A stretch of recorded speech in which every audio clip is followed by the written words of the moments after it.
तो पशुपति पारस एनडीए में दरअसल जो बिहार में सीटों का बंटवारा हुआ है, इसमें एक भी सीट नहीं दी गई है उनके गुट को, इसलिए वो नाराज थे और आज उन्होंने मंत्री पद से इस्तीफा दे दिया। हालांकि अब उनका अगला कदम क्या होगा और उसका प्रभाव बिहार की राजनीति में, खासतौर पर बिहार में जब लोकसभा चुनाव होंगे तो क्या होगा, ये समझना बेहद जरूरी है।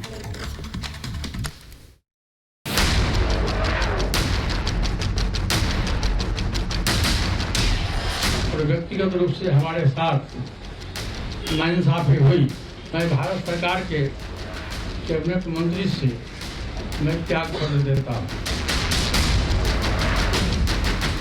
एनडीए में सीट बंटवारे से पशुपति का पत्ता साफ हो गया है। चिराग पासवान ने एलजेपी का दिया बुझा दिया है।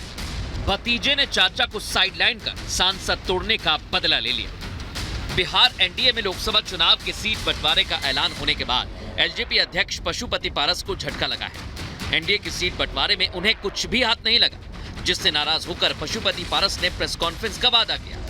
वो मुखातिब भी हुए, लेकिन सिर्फ 2.25 मिनट की पीसी में 2 बात निकलकर सामने आई। एक इस्तीफा और दूसरा बीजेपी से मिली नाइंसाफी। एनडीए की सीट शेयरिंग में खाली हाथ रहने के बाद एलजेपी चीफ पशुपति पारस ने केंद्रीय मंत्री पद से इस्तीफा दे दिया है।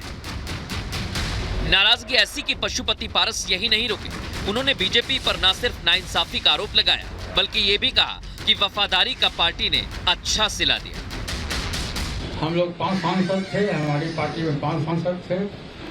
मैंने बहुत ईमानदारी, बहुत लगन से, वफादारी से मैंने एनडीए की सेवा की। लेकिन हमारी पार्टी के साथ और व्यक्तिगत रूप से हमारे साथ नाइंसाफी हुई, इसलिए मैं भारत सरकार के कैबिनेट मंत्री से मैं त्याग कर देता हूं। एलजेपी अध्यक्ष की नाराजगी इस बात पर ज्यादा थी कि बीजेपी ने एलजेपी रामविलास को 5 सीटें दी, जिसमें हाजीपुर और समस्तीपुर भी शामिल है। तो वहीं एनडीए से उनका पत्ता साफ कर दिया। सीट शेयरिंग फॉर्मूले के तहत बिहार की 40 में से 17 सीटों पर बीजेपी, 16 पर जेडीयू, 5 पर एलजेपीआर और बची 2 सीटों में से एक पर हिंदुस्तानी आवाम मोर्चा हम और उपेंद्र कुशवाहा की राष्ट्रीय लोक मोर्चा चुनाव लड़ेगी।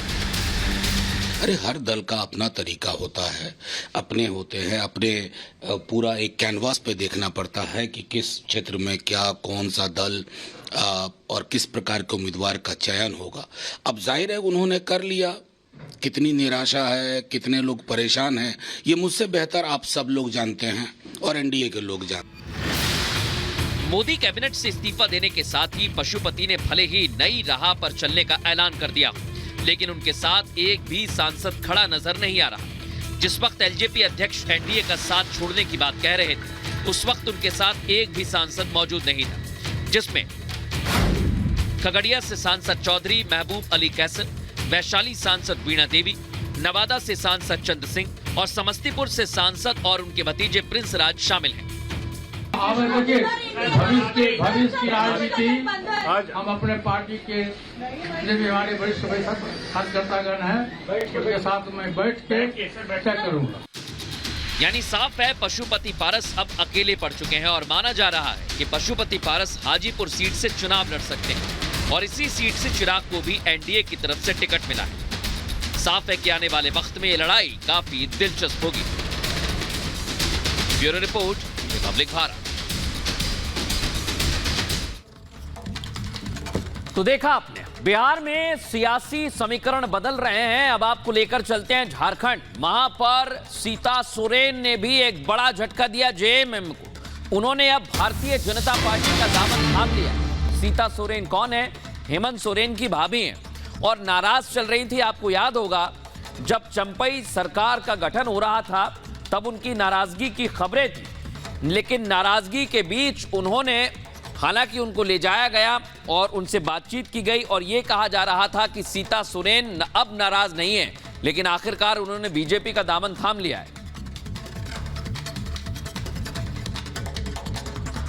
आज आपने बीजेपी ज्वाइन कर लिया जेएमएम को छोड़ के, क्या वजह रही? वजह बहुत सारी है, क्योंकि 14 साल हम पार्टी को चलाए और 14 साल में जो मुझे पार्टी के तरफ से सम्मान मिलना चाहिए था, जो मेरा हक है, क्योंकि घर से भी बड़ी बहू हूँ और बड़ी बहू को हक नहीं मिल रहा है, लेकिन मंझली बहू को मिल जा रहा है हक। उनके पीछे पूरा बैकअप है और मेरे साथ कोई नहीं है। क्यों नहीं है मेरे साथ कोई? क्योंकि मेरे स्वर्गीय पति का बनाया हुआ, खड़ा किया हुआ ये पार्टी है। और आज हम कहीं क्यों नहीं नजर आ रहे हैं? तो ये बहुत बड़ी अधिकार की बात है। अधिकारों की लड़ाई सब कोई लड़ते हैं। बिल्कुल, हमने पहले भी देखा था जब हेमंत सोरेन की गिरफ्तारी होने वाली थी, तब भी आप नाराज चल रही थी।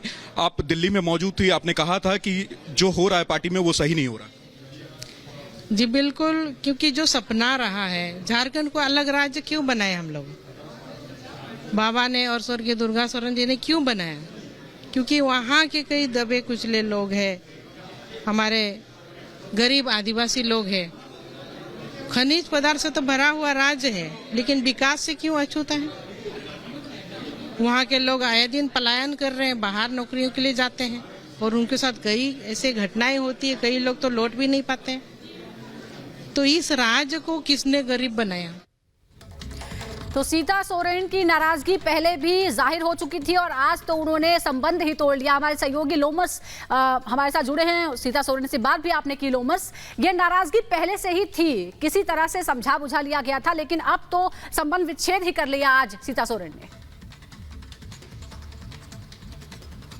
बिल्कुल आपने सही कहा और साफ तौर पे आपने देखा कि किस तरीके से सीता सोरेन ने अब बीजेपी का दामन थाम लिया है। साफ तौर पे आपने पहले भी तस्वीरें देखी थी, आपने उस समय भी देखा था जब हेमंत सोरेन को लेकर के पूछताछ चल रही थी और नई सरकार वहां पर जेएमएम को बनानी थी और उससे पहले जेएमएम के अंदर खाने में लगातार ही जो मामला था वो ठीक नहीं चल रहा था। सीता सोरेन अलग नाराज थी, जो हेमंत सोरेन की पत्नी थी वो अलग नाराज थी। तो साफ तौर पर यह जाहिर होता है कि नाराजगी उसी समय से है, क्योंकि साफ तौर पर आपने अभी थोड़ी देर पहले सुना होगा कि सीता सोरेन ने कहा कि उनको जो वो हक मिलना था परिवार से वो हक मिल नहीं सका। और उसके बाद वही सम्मान की तलाश में वो बीजेपी में शरीक हो गई हैं। ठीक है लोमस, इसी बीच अपने दर्शकों को एक बड़ी खबर बता दें। यहां पर अखिलेश यादव का पीएम मोदी पर तंज, पीएम की तरफ से प्रचार की गारंटी। अखिलेश यादव ने कहा गारंटी के नाम पर हो रही है सियासत और कहा कि प्रचार की पूरी गारंटी है, लगातार प्रचार कर रहे हैं। अखिलेश यादव ने प्रधानमंत्री मोदी पर तंज कसते हुए क्या कुछ कहा ये आपको बता रहे हैं। भारतीय जनता पार्टी से ज्यादा स्मार्ट कोई नहीं है। जिन्होंने किसी की गारंटी नहीं दी भारतीय जनता पार्टी ने, उनका प्रचार गारंटी हो गया। भाई पैसा है उनके पास, आप YouTube खोलो गारंटी। वो गारंटी नहीं है, असल में वो घंटी है। पहले जुमला था, अब गारंटी है। ना जुमले में काम पूरे हुए ना गारंटी में काम पूरे होने।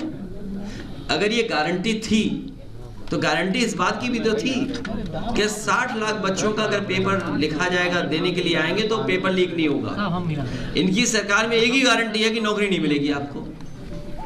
एक ही गारंटी है, सरकारी संस्थाएं बिक जाएंगी। कोई जवाब है इस गारंटी का उनके पास? तो इसलिए गारंटी को घंटी मानिए आप, जिससे कभी कोरोना भगाया गया था।